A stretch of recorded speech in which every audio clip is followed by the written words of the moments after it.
Hey, what's up? My name is Sever, aka Sky from the band Sumo Cyco. And I'm MD13. And you're live in Limbo. You hear me singing my song. You hear me singing my song. You hear me singing my song. You hear me singing. I can move mountains, I can move mountains, I can move. Hey, this is Gemma from Live in Limbo, and I'm here with Sumo Cyco. How are you guys? We're excellent. How are you? Doing pretty good. How does it feel to be in Toronto for Canadian Music Week? We are glad to be back. It feels like a while since we played Toronto. I think it has been like probably about 6 months or something like that. Yeah, this is one of our favorite places too here at the Bovine. So we're super stoked to play CMW, be back in Toronto, and just rock it for our Like friends. Our home in Toronto, the Bovine. This is our Yeah. home pretty much. We're always here. Well, not always, but we try to be. That's for sure. I can definitely understand why. It's a pretty cool place. So you guys have played CMW before, I would imagine? Yeah, we have done it before. But yeah, every time's a bit different. Usually we're not as good as we should be about, seeing as many acts as we should, just because we live outside of the city. So sometimes it's hard to always make our way in. But Well, we just got back off tour. So it's like, as much as I was like, I really want to get out onto CMW and see a lot of bands. Like I slept for like 4 days, 4 days straight or something. hibernation. So, yeah, like okay. today, last night was like our first day that we like kind of woke up and had the band over and rehearsed to make sure that we could play tonight. So I feel like a little bad because usually we see a lot of the bands. We haven't seen anything yet. Maybe after this interview or so, once the clubs start hopping, we'll go bounce around before we have to play. Yeah. It's okay, though. Rest is important. You need it So sometimes, you need right? it. You need it sometimes. You need rest sometimes. But tell me about your European tour, because that's huge for you guys. Yeah, so it's like our sixth time back over to UK, which is amazing for the fact that we've only been a band for 6 years, and UK has really taken us under their wing. We've gotten like a lot of support there, a lot of fans there. A lot of good airplay. They've embraced us. And our music seems to go over real well there, especially in the UK, Germany, Netherlands, all those areas, France. They seem to really understand what we're trying to do. Yeah. And they're making us feel really wanted. That's good. No, it's true. We did a co-headline tour this time around with a band from New Zealand called Devilskin. And Cool. I never thought, they say Canadians, we're always the ones that say sorry all the time and, to be super nice and apologetic. But I think people from New Zealand can rival the Canadians with niceness. Those guys did. They beat us in niceness a bit.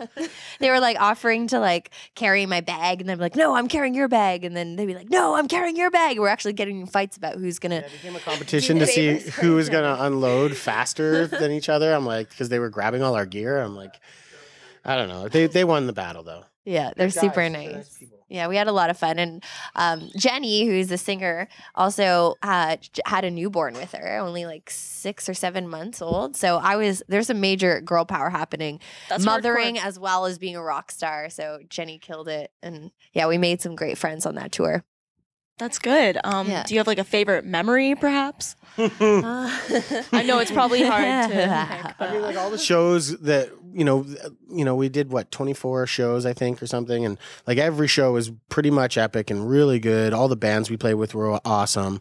We also went out into the European side with a band called Head PE that we've played with before. They were really fun. But like the best memory ever was we roll in a big camper. So one morning one morning she had to go to the bathroom and we don't use the bathroom in the camper because nobody wants like emergencies in there in case of Anyway, the boys use it for their sweaty clothes. yeah, that's where all our so anyways, so Sky's like, pull over, like I want to go to the bathroom. So it's like 8 a.m. She goes out, I'm sitting pulled over, and I hear her like kind of trip or fall, and then I hear her like kind of scream and like ah, and then run onto a camper, and she's just running back and forth in the camper like, my ass, my ass. Can I say my ass? My ass? I can say ass, right? My ass, oh my ass, oh my ass. And she's just crying and laughing. And I'm like, what's wrong with your ass? And I guess she had slipped while trying to take a leak and fallen into what we call here, I think it's called a stinging nettle. Like it's like a little very small thorn bush. It hurts. That her skin had an allergic reaction on top of everything to it. So like she looked like she had warts and like these big boils. It looked like leprosy, like Christ era, like her butt was falling off. Like I don't know. It was the worst thing. It's like one of those It things was where so scary. It was just he's like, it's not that. It won't be that bad. It won't be that bad. And then he sees it. He's like, okay, it's that God, bad. I was like, we were in the Swiss Alps, I think, and we were like going to Switzerland or something. And I was like, we got to find a hospital. Like your ass is in trouble. And I remember she sat like on a table, like leaned against this table with her ass out.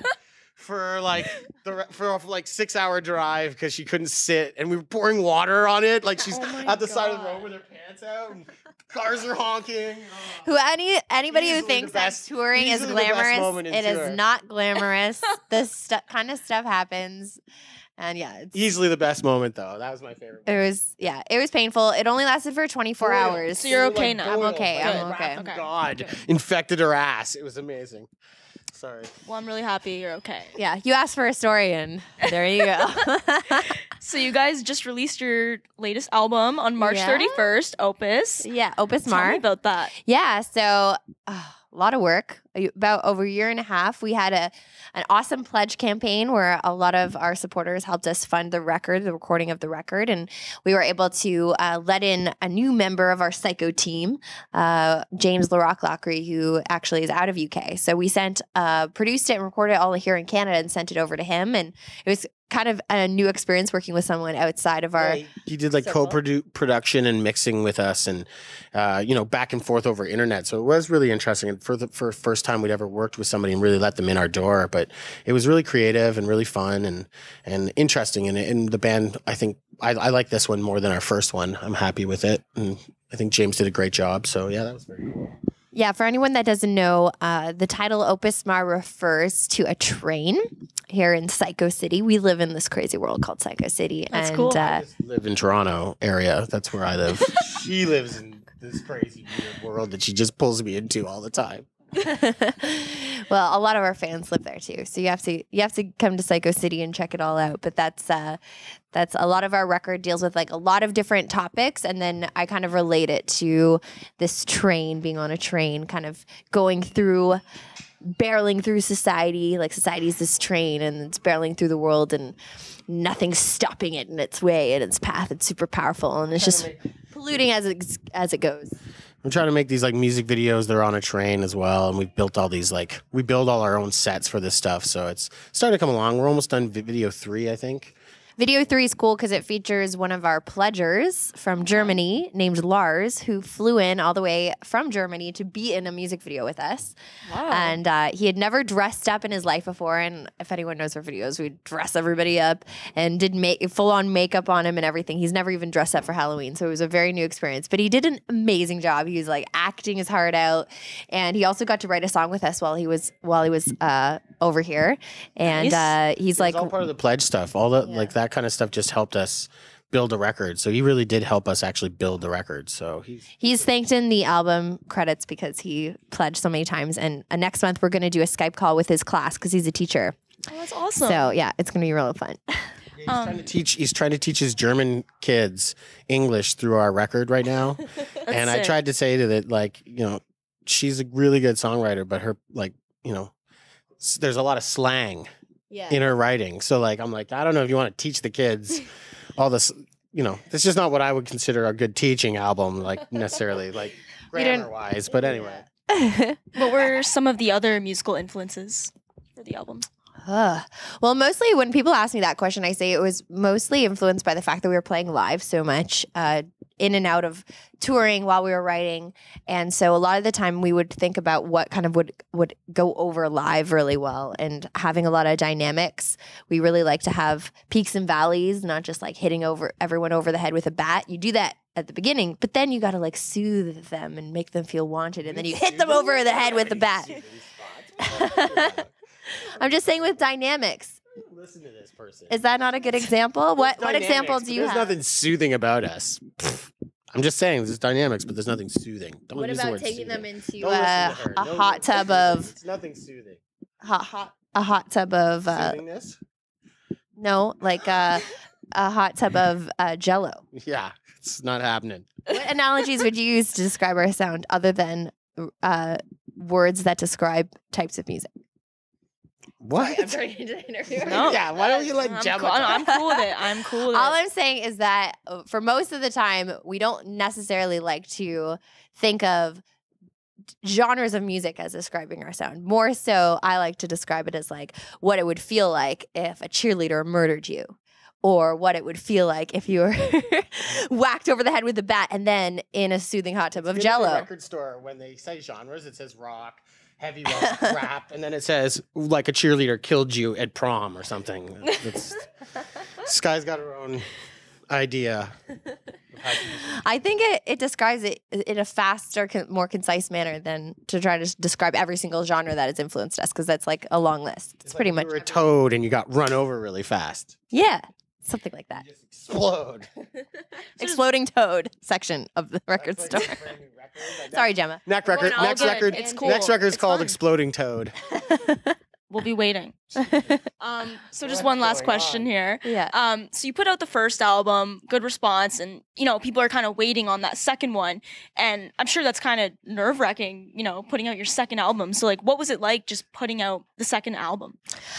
Well, the number one thing I think was nerve-wracking is that so many people had already bought it already because they'd pledged for it. So you're not only the anticipation is just to try to make it something people will like, Definitely but hope they like it since they've already paid. They didn't even have a choice ahead of time to go like, oh, let's listen to some samples and then make the choice. They just bought it. So we were like, man, we better make something happen. yeah.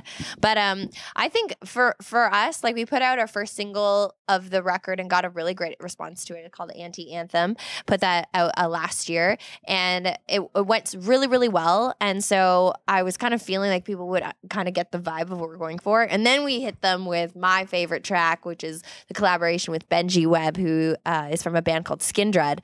And he is like my musical hero. So to me, it's like a dream come true to have that song come out. So that was pretty amazing to have that. And I've been waiting on that one because that one we've had done for a while, and I've been just waiting to get it out, and I've been so excited to release it. So I was really stoked about that.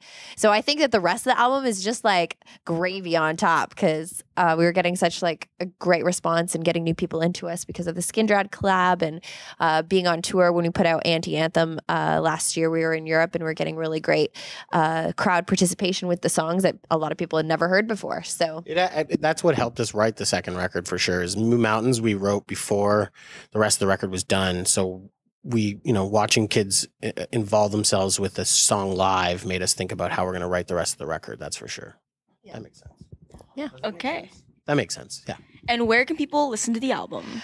everywhere, yes, go. Literally, like over there, you can go sit right there. You can listen to the record if you want. If you have Or a mobile you go sit device. right over there and listen now. If you have a mobile device, basically everywhere where music is sold, online and in store. But I would suggest check out sumocyco.com or Spotify, add it to your playlist there, or iTunes, of course. So the options are all yours. Or you can try to Awesome. get down here before this recording gets done and released, or we play at 1 a.m. Well, this probably doesn't come out today, so it doesn't really matter.